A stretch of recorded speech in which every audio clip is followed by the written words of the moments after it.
Look what time it is. It says it right here on my professional notepad that I just fished out of my bin. It's March Q&A time. By the way, I don't know whether this adds anything to the Q&A or not, but I'll tell you what it does do. It saves a lot of editing. It turns out that drawing pictures myself is actually much faster than editing them in via Google. It's much easier to literally just draw it on this pad. It saves so much time. Plus, I kind of like having a little prop here. I don't know, it makes me feel semi-professional. And look what I found whilst I was rooting around for all of my Sharpies, of which I have loads of them. I found my Spider-Man mask. Well, it's more like a Spider-Man balaclava. I'm pretty sure that if I went into Tesco's wearing this, they'd call the police. Ah, memory lane. So I'm going to answer between about 5 and 10 questions. I'm going to see if I can have a nice mix of silly, a nice mix of serious, and hopefully you guys aren't too upset if I haven't answered your question. But once again, thank you very much to all of you that participated. And sorry if I didn't get to your question. There was loads of them. There was well over 900 comments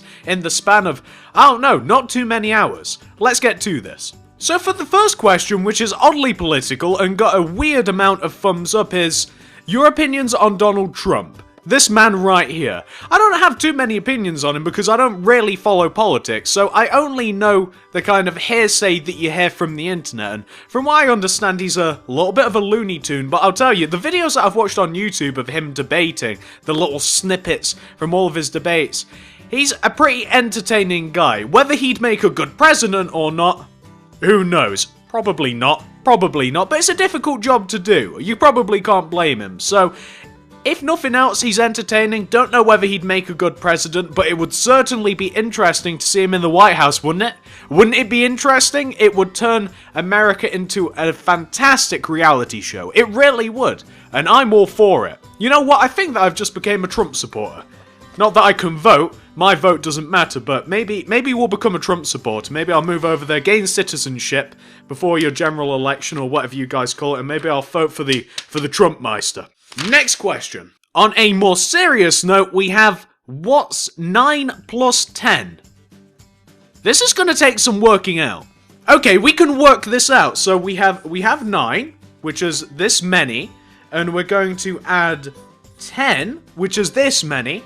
We have the calculation here. We're working it out so far, and then equals. They taught you this in school, but there's also a fancy method. I can't figure that out by myself, so what I'm going to do is, can you guys remember this? You do something like this. It's like 9, and then you put 10 in there, and then you add 1, and you put numbers there, and then eventually it spits out a number that is it's very similar to that. Is that the right answer? Oh wait, no, that's wrong. Hang on. I miscalculated. It actually comes out to D's nuts.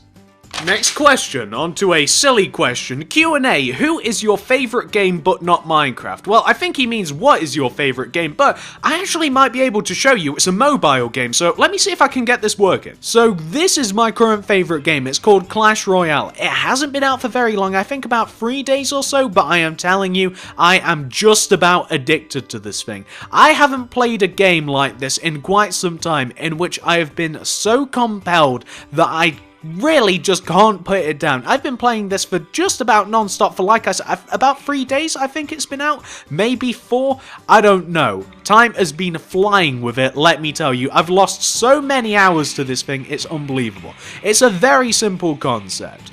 On your side, you have a main tower and 2 towers, and on the opponent's side, you have the same. You have a battlefield, it's separated by a river, you have to cross the bridges to go over and attack your opponent's towers. You destroy them. You destroy them by summoning minions, by using spells, by using towers, by planting them down. You have a selection of cards which does all of those things. Each one of those cards summons a minion, summons a tower, uses a spell. They all have different properties. Some are ranged, some deal area damage, some summon things, some only attack towers, some attack minions, some specialize in one thing, some specialize in another. All of them have costs. Everybody has roughly the same cards, because the cards are gated off depending on your particular arena level. Like here, I think that I'm at like 1200 or so points. I can't see it on the actual screen, which means I think that I'm arena level 4 or 5. and everybody has roughly the same access to all of the cards. It's not that pay to win. You upgrade your cards. You see here how we have like that big giant skeletal bomber warrior. He is upgraded. I think he's like level 3 or so. Like, the more of the cards that you collect, the more you can upgrade them using coins. For instance, you see those big, giant, flying little winged creatures? Those are quite high. They're like level 7 because I've had loads of them. So there's kind of like an RPG element in which you collect them, you build them up. There's kind of like card game, come just really competitive, compelling strategic play, come RPG. It is so much fun. I would recommend it to anyone, and it's not that much pay to win. It's a little pay to win at the higher levels, but it's not that much pay to win. Check it out, Clash Royale. I love that game. Oh, and on to another life question. On a scale of 1 to 10, what is your favorite color of the alphabet? That's funny, because my favorite color is apple. Next question. Oh wow. What is the scariest / most challenging that has ever happened to you or that you have done? What's the most challenging or scariest thing that I have ever done? Well, waking up this morning was probably the most challenging thing for me. I didn't get too much sleep. I was busy editing and recording the Ender Dragon last night. The scariest thing, honestly, have you ever went to the toilet and you've done a number 2? That's one of them. You've done one of those, and you realise that there is just not enough toilet paper. You think there's enough, but you just keep going and going and going, and it turns out that there's just not enough. Has that ever happened to you? That is the scariest thing that's ever happened to me. There was enough in the end. I didn't have to use my hand, I swear. Next question. This is more of a demander than a question, but I'll do it anyway. Say this 10 times. Irish wristwatch. Irish wristwatch. Iris wristwatch. Iris wristwatch. Irish wristwatch. Irish wristwatch. Irish wristwatch. Irish If you fail, you have to answer this question. Do you have a girlfriend? I do. If not, can I marry you? Okay, well, I might be willing to get rid of her, but I need to know what you bring to the table. What is it that you can give to me? Let me know. Can I marry you? I don't even have a ring yet. Ooh, I like this one. If you could live anywhere in the world, where would it be? I think that I'd like to live. Alright, so let's see if you can guess where I want to live by the drawings. So we're going to start off with an island. That's an island. There's going to be some lovely white sandy beaches. That's what the yellow is for. It's surrounded by water, as most islands are. Oh, that's lovely, that is. There's some nice trees. We have some lovely trees on this island. Loads and loads of trees. The only problem with the island, however, is there's a volcano. There's volcanoes on this island. I think that I would like to live in Hawaii. That place seems magical. You're on an island. It's always sunny. There's lovely beaches. There's an amazing atmosphere. There's amazing food, mainly just meat, from what I understand. Everybody seems nice and relaxed. How could you not be relaxed? You're in Hawaii. You're basically in somebody's holiday fantasy. I think that I'd like to live in Hawaii, if the internet's good, and as long as this doesn't happen.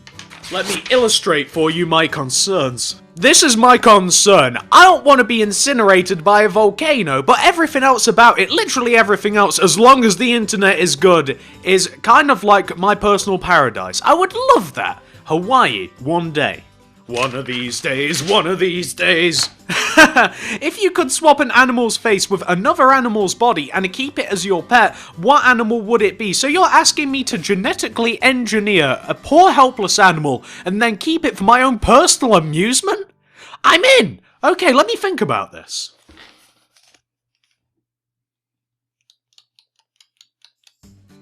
This requires a lot of thought. This is right up my alley. I need to think about this.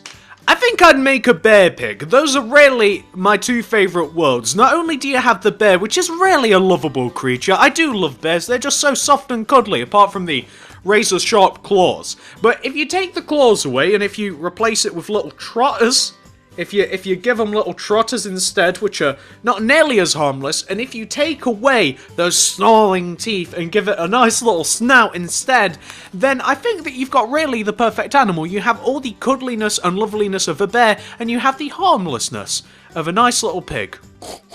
The bear pig, coming to a town near you. Or not. Or maybe I'd just mix a starfish and a sponge and see what'd happen. Another serious-ish question, what made you start building? Well, I was sat in my room one day playing Minecraft, I was playing survival. I was building nothing. A guy bursts through the door in a Spider-Man balaclava. He holds a gun to my head and tells me, You start building, otherwise you... That's how I started building. My Spider-Man I'm not sure if you guys can see this, but my balaclava, it landed on my microphone. But to answer your question seriously, I've always loved building stuff. Even when I was younger, like my favourite toys were like Mega Bloks, Kinects, Bionicles, Lego. I loved building stuff, I always have, so it's no surprise to me that when I stepped into Minecraft, God knows how many years later, the first thing that I wanted to do was not like do the whole survival thing in the open world. I didn't want to do that and venture down to the nether and kill everything. The first thing that I wanted to do was build a really cool house, and I did. I wish I still had the world. I wish I still had it. The first thing I built was literally a house in the middle of a glass dome, very much like Sandy's treehouse, and it was surrounded by gold. There was like just gold flooring. There was a massive golden elevator, if anybody remembers far back to that video. That's like the second video that I ever uploaded. Had a gold elevator. There was like a way to get up from there was like a little secret pool entrance. It was amazing. I don't know whether this better illustrates it, but it was like a house, a dome. There was like gold paving everywhere, then there was water surrounding the house. You had a tunnel coming out underneath to take you to an elevator which actually let you get out of the dome. And then there was like also a little tunnel to underground, like, and there was a slime farm and the nether and stuff like. That's the very first house that I made, and it was it was amazing. And to finish this up, this is the last question that I'm going to answer. What is your favourite build so far of 2016, and what is your least favourite build so far of 2016? Well, luckily, these two things are really, really close together, and I'm going to bring them up on screen right now. My favourite build of 2016 is definitely my school. I am so glad that I finally broke down and decided to make it, because I love that thing. I love the interior, I love the exterior, I like the fact that I can add more to it if I want. If I wanted to add a gym, I can add a gym. I added a school bus to it, I could add even more. I could add anything to that school, and everything works. It all looks amazing. I don't know, it's easy to make as well. I love that school, but my least favourite build, and it's not because I don't like the design, don't get me wrong, I like the design, I like the statue. The statue looks fantastic. The Ender Dragon. I have never been tormented so much in 2016 by a build than building the Ender Dragon. Even the tutorial, which I made yesterday, last night actually, I didn't get too much sleep, was just such a nightmare that I never want to build that thing again. Ever. I never want to build the Ender Dragon again, but it is such a cool build. It's so massive. You'll see it floating above the school. That's how large that thing is. So my favourite build, hands down, on the Sharpie desk is my school, and definitely the Ender Dragon is my least favourite, but not because I don't like the statue, because of how much torment it has caused me. And that is the last question, which means it's the end of the Q&A, guys. Hopefully you've enjoyed this one. I know that I've enjoyed recording it. It's been a pretty interesting Q&A. Got some pretty decent questions. I really have enjoyed this. I'm glad that I've got this knocked out nice and early. Maybe you'll even see another one in March if this video gets good enough ratings, if you guys really want to see more. If you like it, give it the old thumbs up. Let me know that you want to see more. Comment down below. Tell me. Check out the card system for my previous Q&A, and I guess that's really it, so I guess I'll see you guys in the next video. Everywhere I roll in my room, I'm rolling over paper. Worth it.